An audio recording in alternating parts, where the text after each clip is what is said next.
एक छोटे से गांव में जहां सभी एक दूसरे के साथ मिलजुल कर रहते थे, एक पुराने मंदिर के पास एक बड़ा पेड़ था। पेड़ के पास एक बच्चा अक्सर बैठता था और लोग उसे रहस्यमय बच्चा कहते थे। एक दिन गांव में एक विद्यालय का अध्यापक आया। उसने बच्चे से पूछा, तुम यहां क्यों बैठे हो?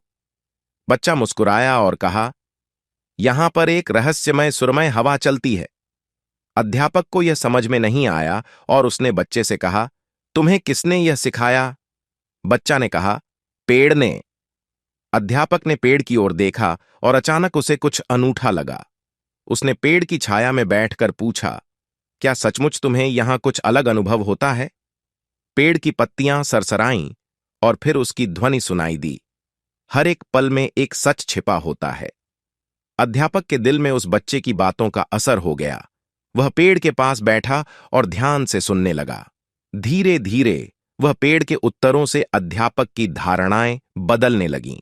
उसके अंदर की जिज्ञासा और सत्य की तलाश जागृत हो गई। वह बच्चे से पेड़ के रहस्य को खोजने में मदद मांगने लगा।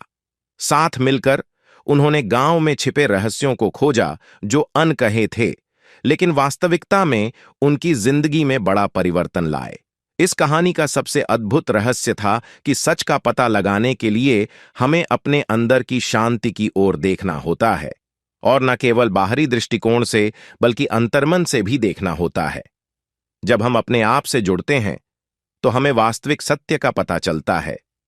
इस रहस्यमय कहानी के जरिए हमें यह सिखाया जाता है कि अनकहे रहस्य हमें असलीता की ओर ले जाते हैं और सत्य का पता लगाने में हमें व्यक्तिगत और सामाजिक रूप से विकसित होने की आवश्यकता होती है।